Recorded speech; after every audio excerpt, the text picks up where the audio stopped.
यहाँ की बेटी हूं तो आप सबसे कुछ सवाल पूछूंगी और हक से आपका वोट मांगूंगी। ये चुनाव आम चुनाव नहीं है। ये चुनाव हर साल होने वाला वो चुनाव नहीं है, हर 5 साल पर, जहां पर आप जाते हैं और वोट देकर चले आते हैं। ये चुनाव तय करेगा कि ये देश आपका रहेगा या नहीं रहेगा। ये चुनाव तय करेगा कि क्या ये देश संविधान से चलेगा या ये देश 1 या 2 लोगों की मर्जी से चलेगा। ये चुनाव तय करेगा कि क्या ये देश युवाओं का है, किसानों का है, यहाँ बैठी मेरी भौजियों और बहनों का है, या ये चुनाव सिर्फ पूंजीपतियों और अमीरों का है। ये चुनाव निर्णायक है। ये चुनाव इस देश की दिशा और दशा तय करने जा रहा है। तो अपनी जिम्मेदारी को समझिए, अपनी जिम्मेदारी को, अपने कर्तव्य को, अपने राजनीति को समझिए, क्योंकि रोटी बदलने का वक्त हो चुका है। 6 बार का सांसद यहाँ का, और महाराजगंज का विकास कितना हुआ है? सवाल यह पूछा जाएगा। सवाल पूछा जाएगा कि महाराजगंज की रेलवे लाइन का क्या हुआ। सवाल यह पूछा जाएगा कि निचलौल और नौतनवा की तहसीलें पानी में क्यों डूब जाती हैं। सवाल यह पूछा जाएगा कि जिला मुख्यालय पर रेल स्वीकृत होने के बाद भी क्यों नहीं लगी। सवाल पूछा जाएगा कि हर बार महाराजगंज के युवा बाहर नौकरी करने क्यों जाते हैं, यहाँ कल कारखाने क्यों नहीं है। सवाल पूछा जाएगा कि 5-5 चीनी मिले, चीनी का कटोरा कहा जाता था हमारे घर को, 5-5 चीनी मिले बंद हो गई। क्या किया डबल इंजन की सरकार ने?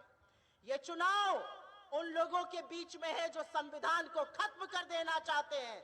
ये चुनाव उन लोगों के बीच में है जो आरक्षण को समाप्त करना चाहते हैं। ये चुनाव आपके हक और हुकूक का चुनाव है।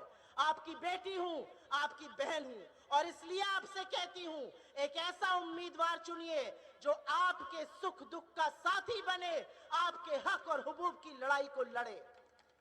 मैं इस धरती को अपनी कर्म भूमि और अपनी जन्मभूमि दोनों कहती हूं।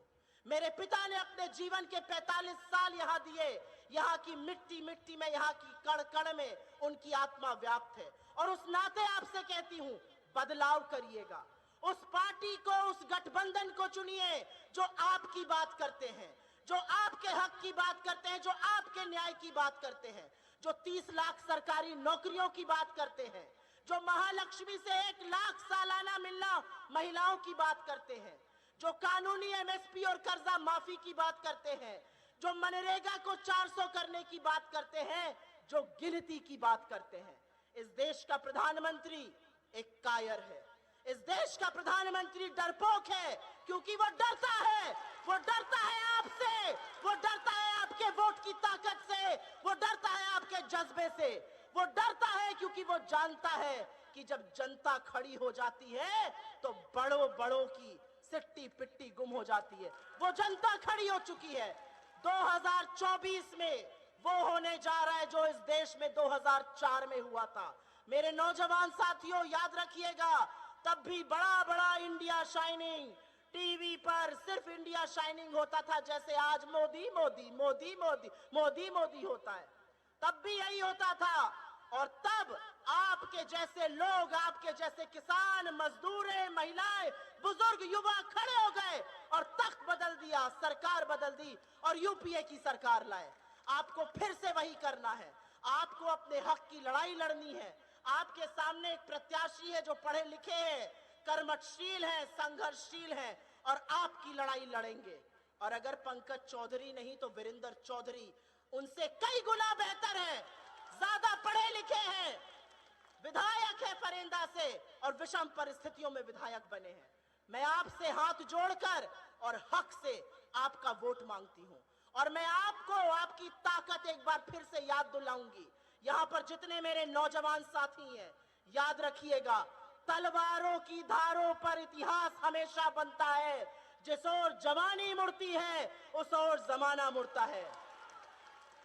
खड़े हो जाइए मल्लिकार्जुन खड़गे जी के साथ, एक वो व्यक्ति जिनका 50 साल से ज्यादा तो निर्वाचित सदस्य होने का एक्सपीरियंस है। खड़े हो जाइए राहुल गांधी के साथ, एक वो आदमी, एक वो शख्स जो कन्याकुमारी से कश्मीर पैदल नाप देता है कि यह देश जुड़ा रहे। खड़े हो जाइए उन लोगों के साथ जो समाजवाद को जीवित रखने के लिए आज भी जद्दोजहद कर रहे हैं, लड़ाई लड़ रहे हैं। खड़े हो जाइए अखिलेश यादव जी के साथ। ये लड़ाई निर्णायक है। इस लड़ाई को हम सबको अपनी लड़ाई बन के लड़ना पड़ेगा। महाराजगंज में हर बार पैसे का दुरुपयोग करके, हर बार सत्ता का दुरुपयोग करके एक ऐसा व्यक्ति चुनकर जाता है जो सदन में, तेल तरकारी सब बहुत महंगा हो गया है, रोटी बदलिए नहीं तो रोटी के भी लाले पड़ जाएंगे। मैं जानती हूं आप लोग रात को एक रोटी कम खा के बाबू को पढ़ाती हैं कि बाबू कुछ बन जाए। बाबू जाते हैं, पर्चा लीक हो जाता है, बाबू के लिए रोजगार नहीं है। उस पार्टी को, उस गठबंधन को वोट दीजिए जो 30 लाख सरकारी नौकरी देगा, जो सालाना 1 लाख का स्टाइपेंड देगा, आपके दूध का कर्ज अदा करेगा। मैं हाथ जोड़ के, आप सब ने मेरी बात सुनी, उसके लिए बहुत बहुत धन्यवाद। हमारे बीच में हमारे अध्यक्ष जी हैं, वो अध्यक्ष जी जो हमेशा हर बार नरेंद्र मोदी के झूठों की बोलती बंद कर देते हैं, जिन्होंने नरेंद्र मोदी को झूठों का सरदार ऐसे ही नहीं कहा। मैं चाहती हूं आप उनकी बात सुनिए, इस बार मन बनाइए, बड़ा परिवर्तन करिए और परिवर्तन होके रहेगा। आपका जज्बा, आपका जुनून, आपकी तालियों की गड़गड़ाहट ये बना रही है कि मन आप बना चुके हैं। बस अब 1 जून को जाइएगा और भाजपा को शून्य करके आइएगा। आप सब ने मेरी बात सुनी, उसके लिए बहुत बहुत धन्यवाद। और वीरेंद्र जी के लिए एक लाइन कहकर जा रही हूं।